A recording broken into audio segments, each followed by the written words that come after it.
Access TV. It's Gotham Comedy Live.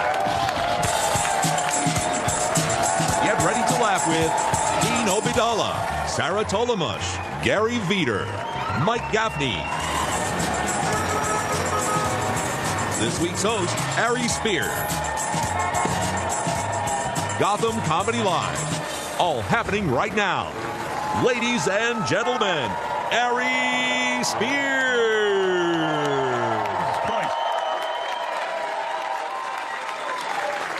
Gotham Comedy Live, what's happening, baby? Y'all good?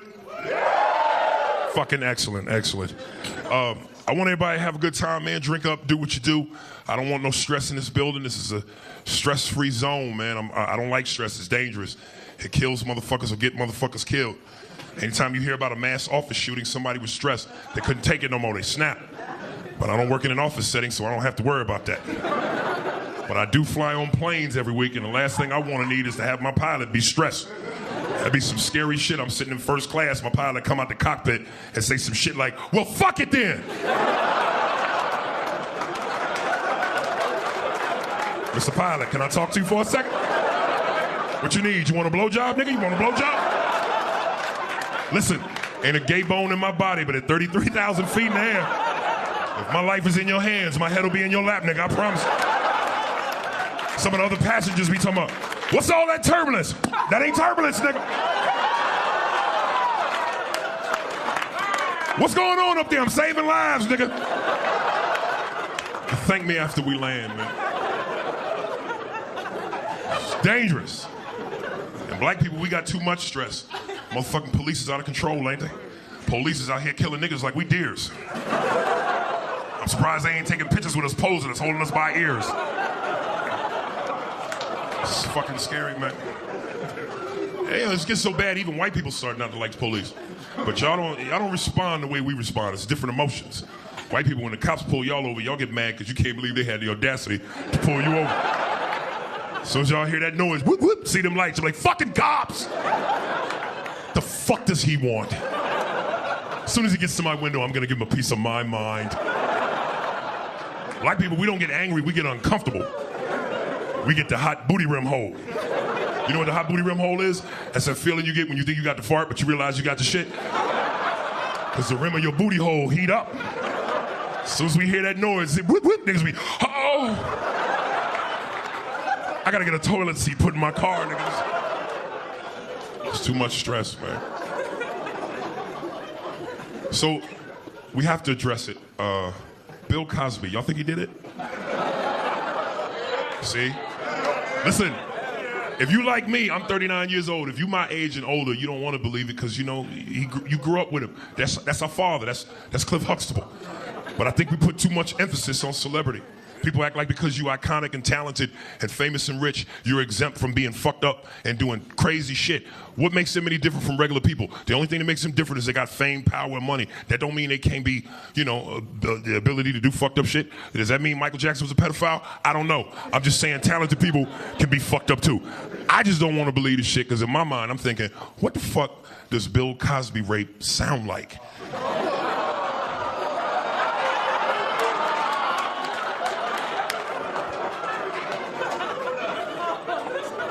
Bitch.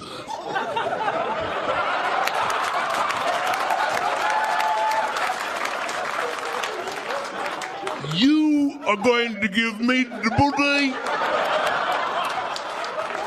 She trying to fight him off and shit. No, Bill, no, bitch. Double, double, double, day. I don't want to believe it, nigga. It's scary.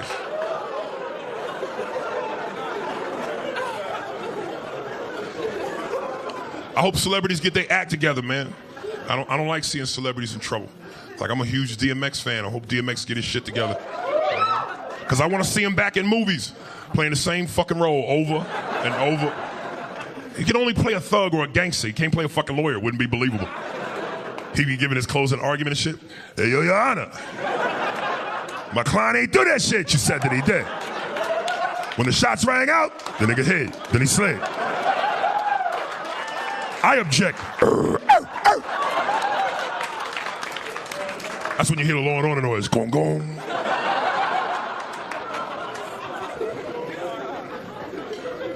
Jay-Z ain't fucking up. He's doing all the right things. Jay-Z is making it happen, man. You know, I'm a big fan of Jay-Z. Hope I get to be that famous when my career is over. That motherfucker surpassed being a rapper. He's a rock star. Like, you know you're huge when you can sell out Africa. Like, he can fill a soccer stadium in Africa and they hold between 80,000 to 100,000 people. He can sell that shit out by himself. But don't get me wrong, DMX and Ice Cube is cool, but they're not selling out Africa. And Jay-Z's a master showman. He's a game changer, which means he wouldn't just perform to perform. He'll do some shit to change the situation because he know they starving out there. Like, he'll probably do some fly shit, like halfway during the show, have helicopters fly over the arena and drop bags of rice into the crowd. Like, how gangster would that be if he was like, "It's your boy Young Hov, and you know how I'm nice. I know you're hungry, niggas. Rice." Rice just fall into the crowd and shit.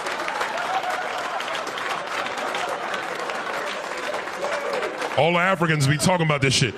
Bukimbe, I went to the Jay-Z concert. The motherfucker dropped bags of rice into the crowd. When he said, "Put your hands in the air," he meant for you to catch dinner. Oh my God, thank God.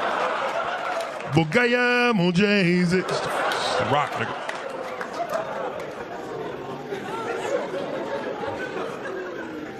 Like I said, man, no stress, people.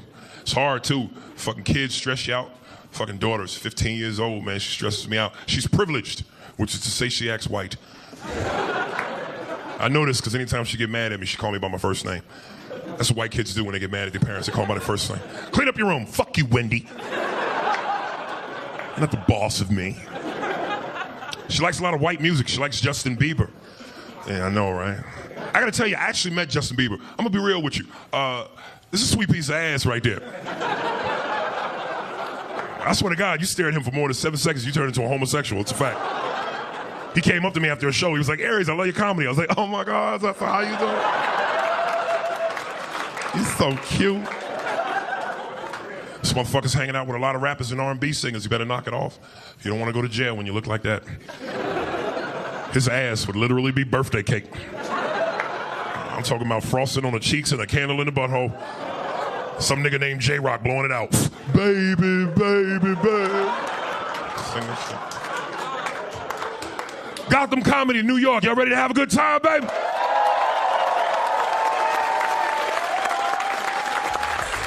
We got an amazing show planned out for y'all. Got some great comedians gonna come up here and make you laugh, make you do your thing. Again, have a good time, drink your drink, smoke your smoke, whatever the fuck you do. Just make sure you give us all that energy and love. Y'all ready to start the show?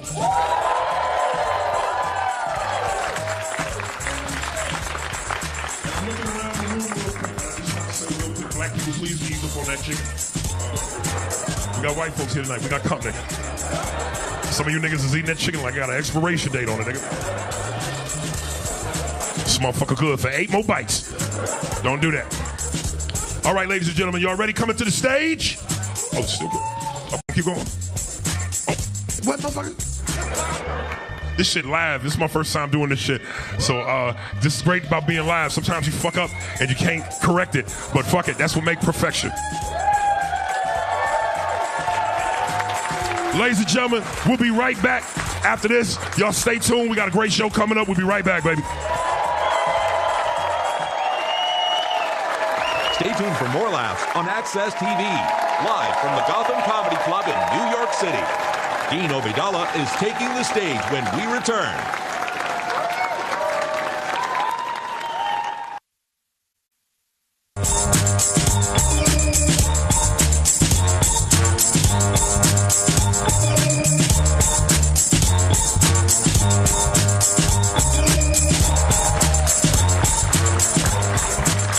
Ladies and gentlemen, your first comedian coming to the stage is the host of his own Sirius XM radio show. Please show a lot of love to my man, Dean Obeidallah. Keep it going for the greatest, Aries Spears.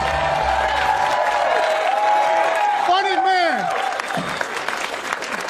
You guys sound great. Thanks for coming out. Haven't we had a lot of New Yorkers here tonight? Yeah. I lived here a few years. I love New York. I love the fact that it's actually fast-paced. Everyone feels it. I was on the bus, true story, recently. Guy in a suit and tie, paying his bus fare, takes too long. At this moment, a homeless guy on the bus screams out, "Come on, I got things to do." This is the city we live in. The homeless have things to get done. The guy's like, "Look, buddy, at 2 o'clock, I pee on things, okay?" 5 o'clock, we got shopping cart races, so let's pick it up. I live here now for like 10 years. Are any of you still shocked by things New Yorkers say of the New Yorkers? Like, I am amazed. Like, we have a new nickel. Some of you have probably noticed it. Have you noticed it? Thomas Jefferson head, grotesquely big. It's a whole different look.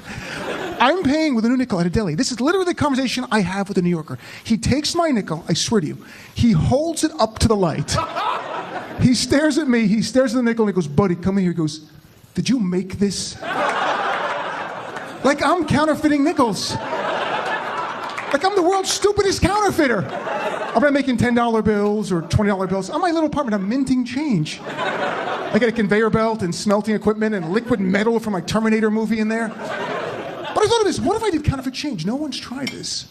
But to break even on this dastardly scheme, to pay for everything in nickels. Be known as nickel man, like fanny packs of nickels around me.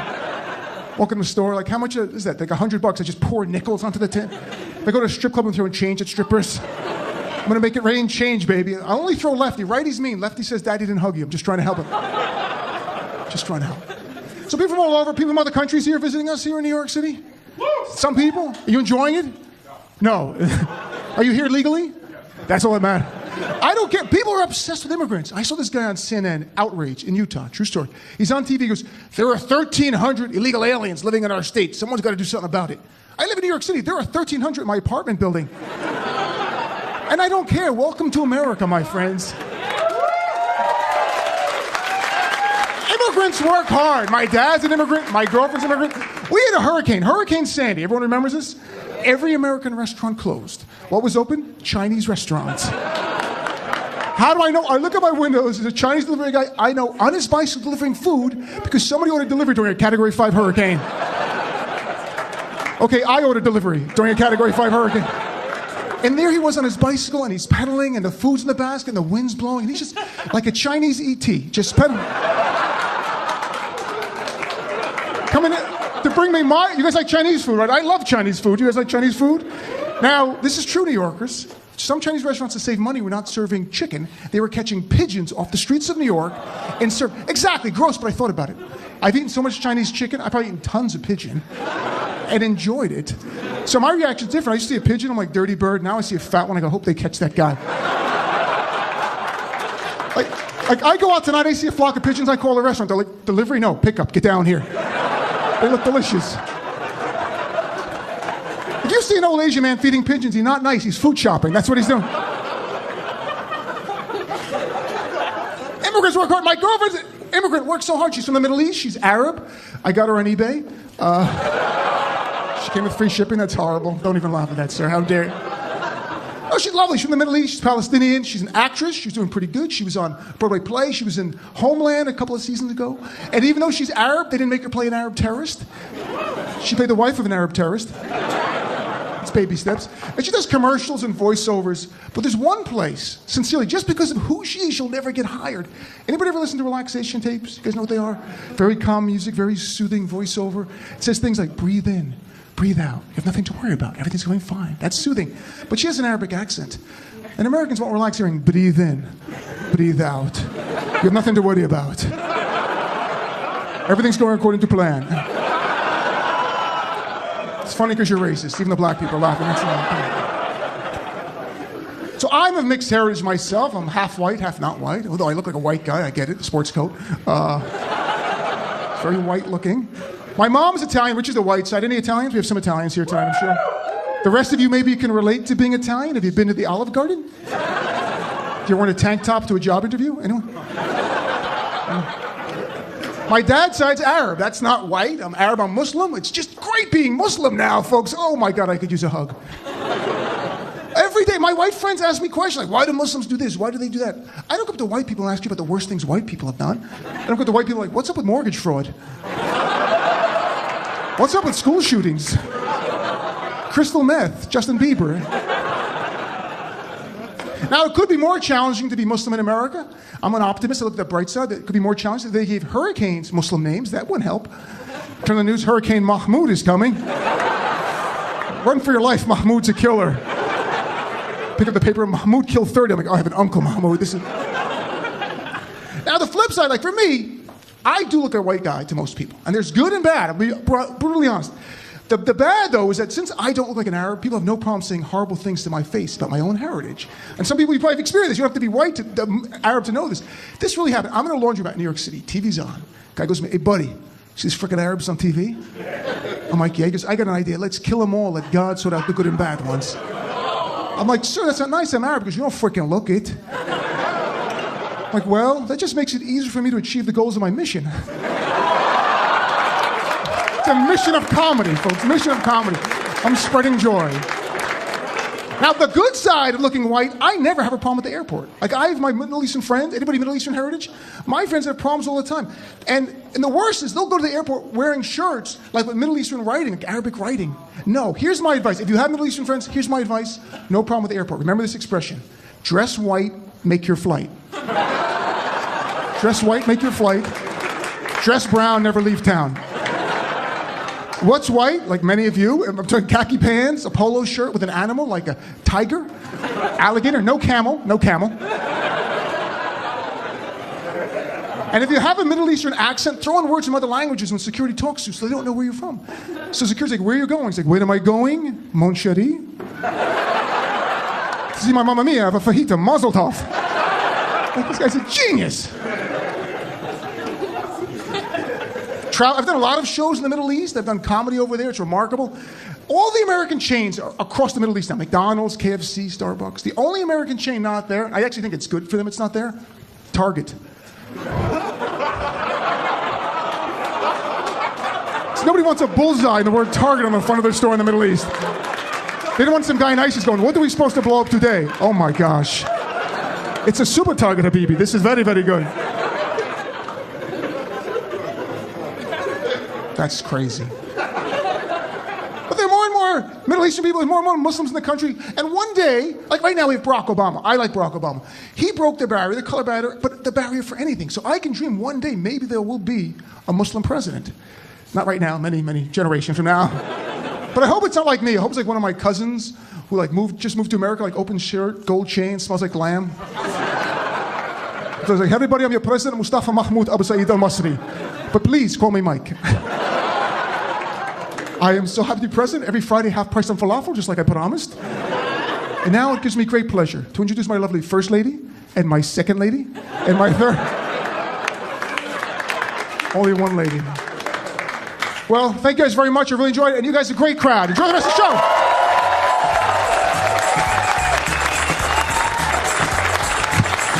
Stay tuned for more laughs on Access TV, live from the Gotham Comedy Club in New York City.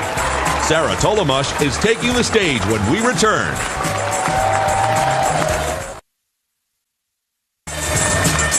Welcome back to the Access TV presentation of Gotham Comedy Live. More laughs happening right now. Ladies and gentlemen, our next comedian you've seen on Last Comic Standing. Please extend some love to Sarah Tolomush.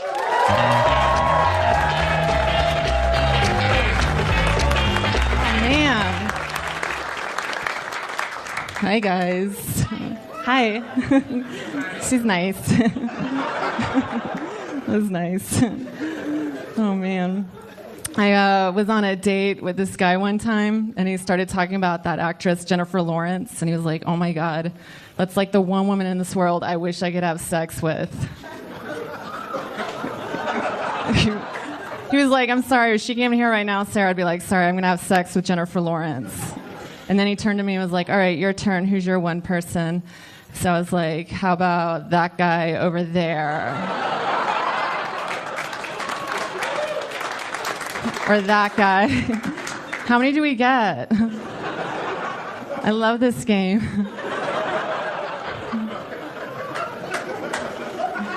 It's fun. I was talking to my friend from back home, and she was telling me this story about how every time she goes to the zoo and she goes to the baboon exhibit, there's always like one baboon that is constantly masturbating. And when she told me this, I was like, ugh, I get it, you're good looking. Man. You don't have to tell me how hot you are by sharing a baboon masturbating story. I get it. I never get a masturbating baboon when I go to that zoo. I always put on my sexiest dress. I'm like, Mr. Monkey, wake up. I need this. I need it. I was doing my taxes today. I think the hardest part about doing your taxes is like putting everything together and then putting it in an envelope and mailing it to your dad so he can do it for you. That's like so hard. That I'm even thinking about just going to H&R Block and then see if they'll mail it to my dad. I was like, you guys are closer than the post office. That'd be great. I turned 36 back in April. I'm still talking about it. Yeah. I should probably just say I'm turning 37 soon. That would be better. I'm now at that age that like younger women use my age as a joke fake age. I saw this girl that I knew on Facebook in public the other day and I was like, oh my God, I saw it was your birthday. How old are you? And she was like, 36. Just kidding, 23. I'm never gonna die. I was like, hopefully soon. One good thing, though, about being a woman in your mid-30s is that I can just finally let go of that fear of being sold into sex trafficking. You know, it's like, woo, I can go to Europe now. I'm so excited. I leave tomorrow. It's going to be so much fun. I thought my sister's email was hacked recently, but it just turns out she actually is concerned about my belly fat. I was like, thanks for the link. So now I'm concerned about my belly fat. So I got one of those bathing suits that girls get to hide their midsection. It's called a tankini. Have you heard of it? Yeah. Really what it is, it's just like a one-piece bathing suit, and then they cut out this part right here. So when you sit down, your fat roll sticks out. So you just look like a busted can of biscuits sitting on the beach. You're like, this isn't hiding it. It's actually like zeroed in on it. It's like the opposite. Not cool. I got one of those apps on my iPad. It's like one of those workout apps where it gives you the video of like what each workout's going to be, but I never look at it until I get to the gym. So I took it last week, and like the first workout was like this man that was just doing lunges. So I was like, okay, that's not so weird to do at the gym. Like I've seen people do that before. So you do that for a minute. And then like the second exercise was a video of this woman like just punching the air. And I was like, okay, well, this feels really stupid, but I've seen people do a little bit of this in the gym. And then the third one is like where I have to get on my back like this and then spread my legs like this and then put my hands behind my head. And then I just yell out, somebody fuck me. Somebody fuck me. And you do that for about a minute. Or until they kick you out of the gym. Which is usually less than a minute. It's always fun. You guys are really nice. You guys are really nice.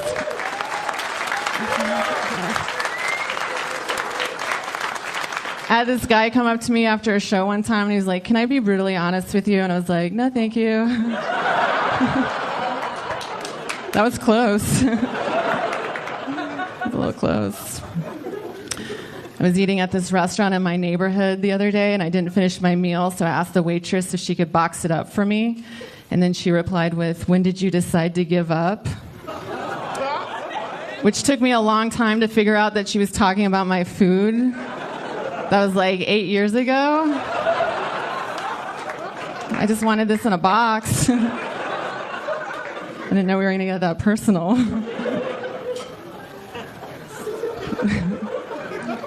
I live in a shitty apartment. Do any of you guys live in a shitty apartment? Yeah, all right. Shitty apartments. I feel like in New York, in order to be happy, like you just make your taste match your budget. You know, where you're like, oh my God, I love business carpet in my apartment. I love it. I have a broken window in my apartment right now. So I emailed my landlord to come fix it. And then he emailed me back and he was like, I'll be on that ASAP. And now it's been over 2 months and he still hasn't fixed it. So I think he thinks ASAP means actually, sorry, I'm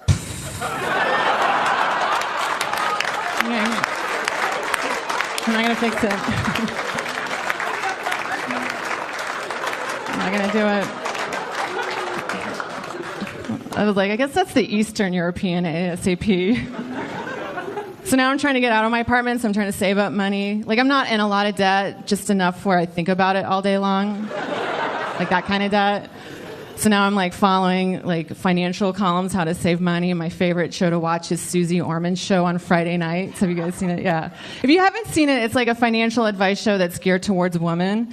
And there's this segment on the show that I really like called Can I Afford That? And it's where grown women call in asking if they can buy something that they've seen. That I'm like, just get it. But usually it's like a 40-year-old woman that's like, Dear Susie, I make $100,000 a year, but I have $80,000 in student loan debt. There's an armoire I saw this weekend at an antique sale. It's $800. Can I afford it? And then Susie does her math with I don't even know what that is. Like, if somebody asked me that question, I would just put my eyes to the back of my head and be like, you can get it. But I wanted to call in with my own dilemma that I had this last month where I was like, Dear Susie, I made $300 this month. My rent is $680. There's a movie on iTunes I want to rent. It's $5.99. It's HD. Can I afford it? Guys, I got it. All right, you guys have been real great. Enjoy the rest of the show. Thank you so much. Stay tuned for more laughs on Access TV, live from the Gotham Comedy Club in New York City. Gary Veter is taking the stage when we return.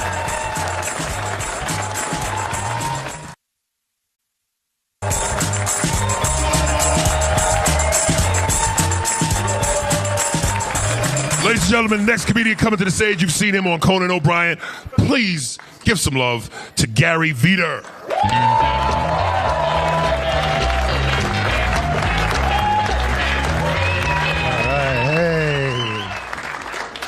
Thank you. I'll tell you guys this. I saw a blind man and his seeing eye dog walk directly into a pole. Yeah, it's okay. They wound up being fine. But afterwards, the blind man was pretty mad at his dog. He yelled at him, "Bad dog. You're a bad dog. You didn't do your job." But the dog can't speak up for himself. If he could, he would have been like, I don't even know how I got this job.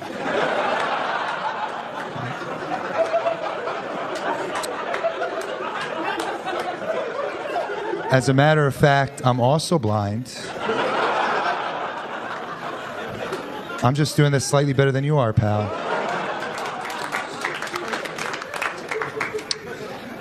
I'm getting older, starting to lose my hair. I don't want to go bald. My dad's bald. He looks terrible. My friend tried cheering me up. He's like, Gary, just because your dad's bald doesn't mean you'll be bald. I was like, buddy, my mom's bald too.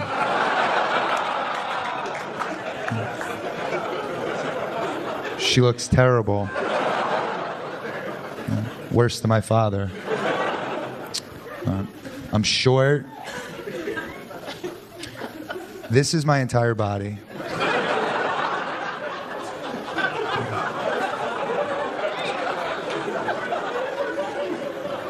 I'm 5'6". A lot of women can't see past that. I mean, they can because I'm only 5'6". You guys get it. Average height for a guy, 5'9". I have a friend, Dan. He's 6'3". He doesn't need that 3.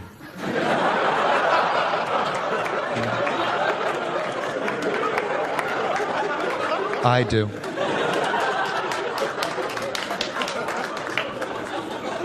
My best option are these things called Max Talls. They're shoe inserts that make you 3 inches taller.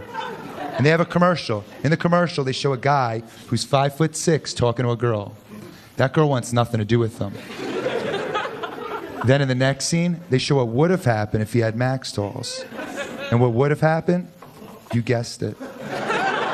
She would have had sex with him. And that's it. That's the entire commercial. They're like, it's smooth sailing from there. But it's not smooth sailing from there. Because once he gets her in bed, he's going to have to take off his Max Talls. And there's going to be an awkward moment when she says to him, "Where are your legs?"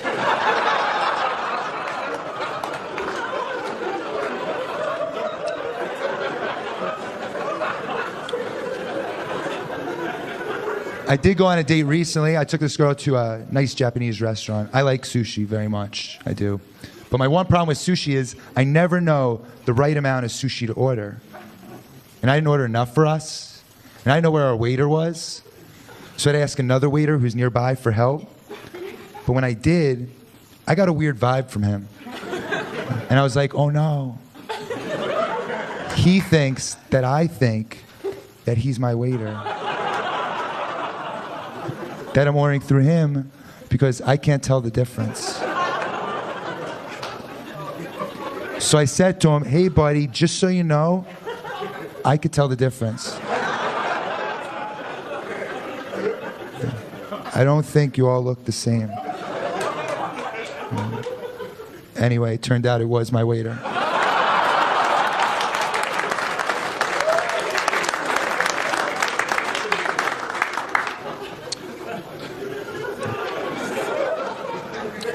Do you guys know any jokes or?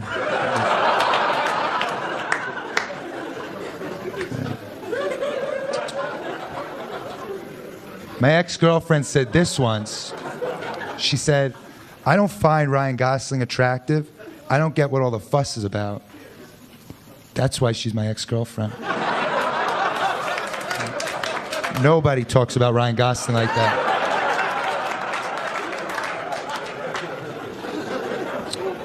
He was interviewed in this magazine. They asked him what a good pickup line to tell guys is. He suggested a good pickup line to be asking a girl if she would like a piece of gum. She'll say yes, and then you'll be in. So I gave it a shot. I went up to this girl. I said to her, "Would you like a piece of gum?" She responded, "No." Ryan Gosling did not prepare me for the scenario. I had to think on my toes. I said to her, "How about a Tic Tac?" She responded, "No, get away."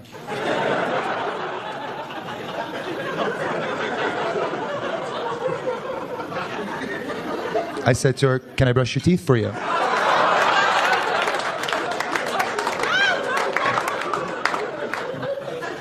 She responded, "I'm calling the cops." Timing, that's the most important thing with women. It's everything. And when you're a guy, all you have is 2 seconds to stare at a woman's breasts. 1 second for each. I was on an elevator the other day. In walked this woman with a great rack. I was doing everything I was supposed to. I was timing myself so she wouldn't see me. I was like, 1 boobasippy, 2 boobasippy. I looked away, but she still caught me. Because I counted out loud.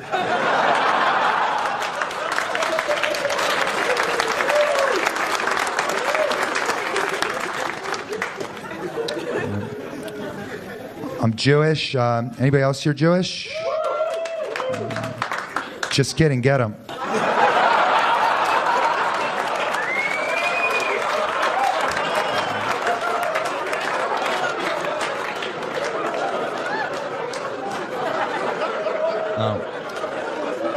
I'm kidding. I am Jewish as well.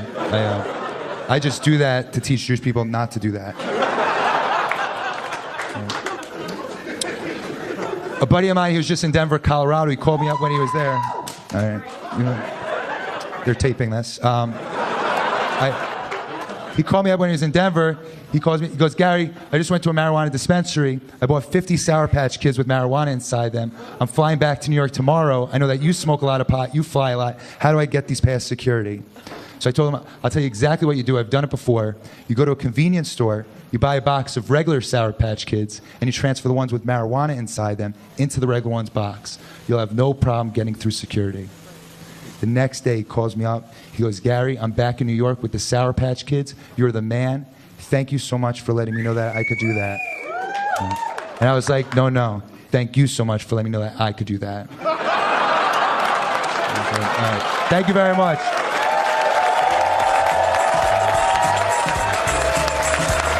Stay tuned for more laughs on Access TV, live from the Gotham Comedy Club in New York City.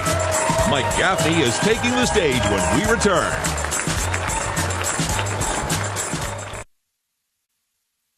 Welcome back to the Access TV presentation of Gotham Comedy Live. More laughs right now.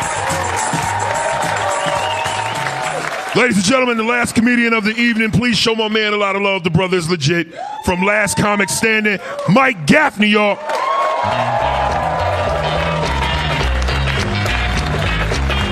Nice. More. That was nice. Thank you guys so much, man. You guys are great, man. Great crowd, man. Just a little bit about me. I'm a single dad. I raised 2 teenagers by myself. About 9 years ago, I went and had a big custody battle with their mom, and they've been with me ever since. So apparently I won. Doesn't feel like a win, I'm going to be honest with you. Kind of feels like she won on that one. Here's something the judge forgot to tell me. Full custody means every day. I don't know if you know that, every day. They come home every day around 3:45. They'll just be there. It's like, seriously? They're always home. Sometimes they're late, then I get excited, like, yes, they're missing. They're never missing. Oh, they suck. People usually say that when I say they suck. They're like, oh my God, do you talk about your children like that? It's like, do you have kids? No, I don't have kids, but I am an aunt. You can't identify with a parent when you're an aunt, you asshead. That's like me trying to relate to somebody who went to war. Like, you went to war, bro? Nah, I didn't go to war, but I played Call of Duty every day. You know what I'm saying? Nah, I've seen some shit, bro. They suck. They suck. It's just me and them. Just me and them. My son is 16, my daughter's 17. It's just me and them. I've been single for a long time, so just me. I've been single since my son is 1 and my daughter's 2. Single the whole time. The reason why, a couple of reasons. One, when they were younger, I didn't think it was fair to subject them to like random women. I didn't want to do that to my kids. But now that they're older, I don't think it's fair to some random woman to subject them to these 2 assholes. So, I'm going to be alone.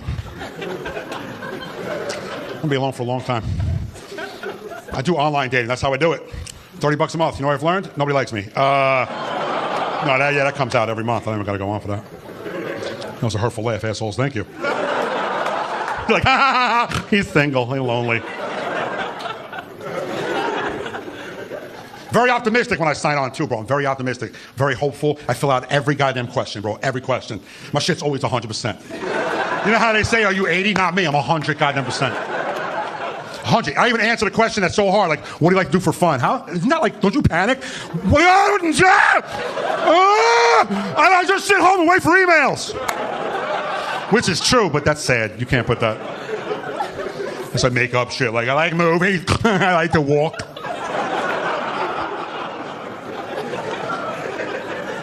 I pick a mile. You know, you go like a radius. I go 10 miles, bro. What am I, checking all over the globe? If I'm going to fall in love, she's going to be from my neighborhood.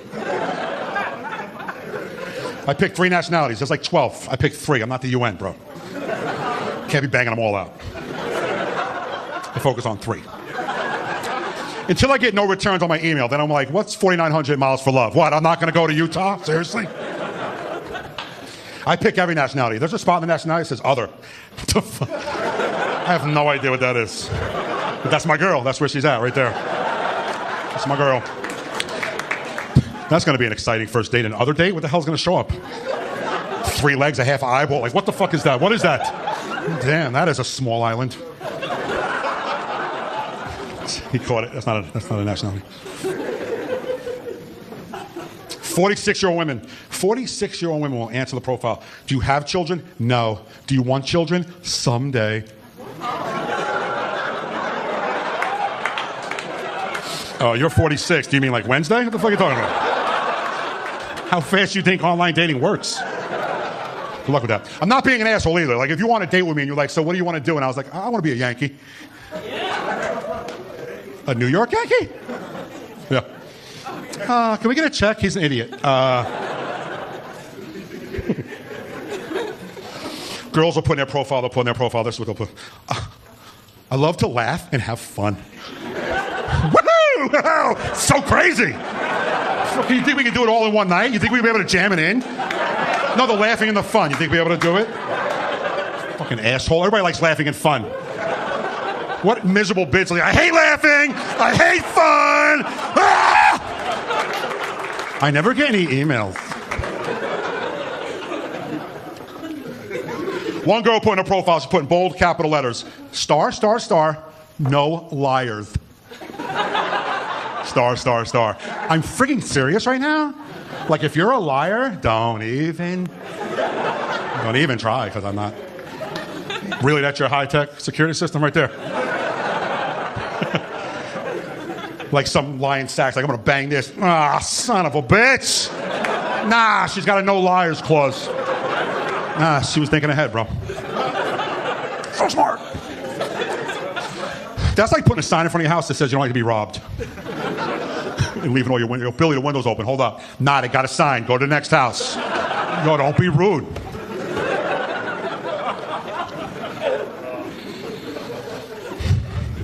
Girl put first date ideas. I don't care where we meet, as long as it's in a safe public place. No, what kind of creepy ass emails are you getting? Yo, you want to meet in the cave? Just, you don't got to go on that date. Unless he's good looking, then you get away with it. Isn't it amazing how good looking dudes can never be creepy? Me, I got to fucking walk a line. Everything I say has got a rhyme. There's got to be like a butterfly involved or some shit. You're a good looking guy. You say whatever the hell you want. You'd be like, yo, you want to meet in a cave? She's like, caves are nice. No, they're not bad on a Saturday. Assholes. Dude, it's not easy dating at all, period. It's not easy when you're just dating. It's, you know what? It's hard introducing your freak. Right? On your first couple of dates. You can't just talk about shit. When I was 17, I'll tell you why. When I was 17, I was having sex with my high school librarian. She was 9 years older. She was well experienced. I was 17, so I was very, simple. Very basic. She was experienced, so one day we were having sex. She took her finger and right in the butt. Dude, that was alarming. You know what I'm saying? Like, I didn't even know it was an option. Like, we're using that? Get the hell out of here. We're using that? That's available? I didn't even know it was available.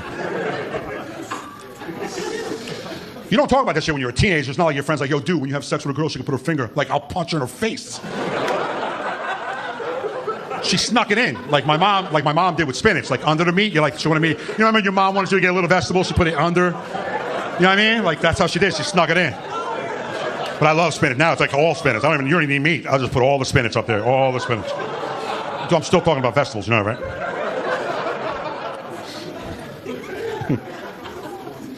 It's hard, though, bringing that up. You can't bring that freak up.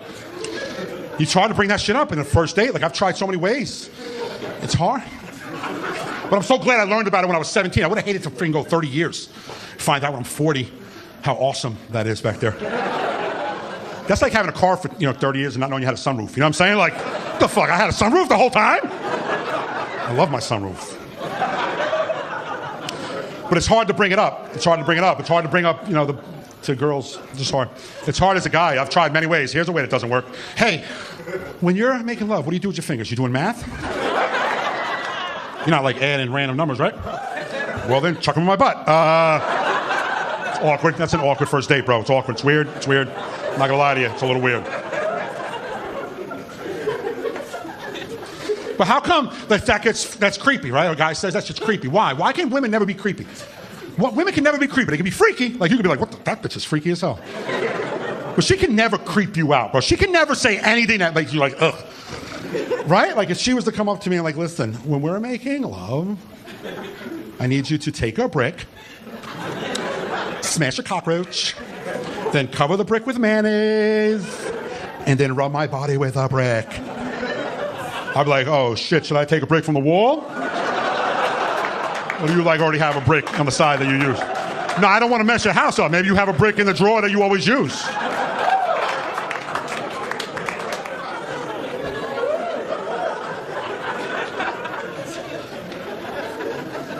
See, not creepy, right? Right? You wouldn't be like, dude. But if I say anything about that down there, you're like, eh.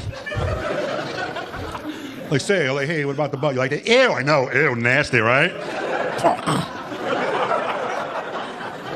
But when that shit happened when I was a kid, I called my friend up and I was like, yo, dude, this girl put her finger in my butt. He was like, yo, that's gay. No, a girl did it. I don't want your finger in my butt. I don't care if it's gay. I'll be on a float tomorrow. With my shirt like, whoop, whoop. I don't give a shit, bro. It's awesome. High five, Buckeye. High five. All right, listen, man. You guys are great. My name is Mike Gaffney. Have a good night, guys. Thank you.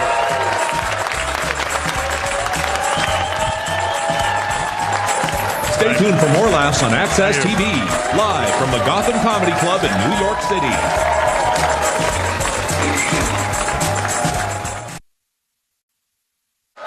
Yeah! New York City, Gotham, baby. Y'all had a good time? Fucking excellent. Excellent. I gotta let y'all know, I'm glad y'all came out. This is the #1 comedy club in the city. I want to look right in the camera and say this with all my heart. Fuck Caroline's, nigga. It's the best club in the city. It's run by some gangsters. I want to bring up all the comics y'all saw this evening. Give some round of applause to my man Dean Obidala, Sarah Tolomash, Gary Veter, and Mike Gaffney, baby. Much love. We love y'all, New York City. Thank you so much. Thank y'all for coming out. We'll see you next week. Make sure you come out and show us love, baby. Gotham Live.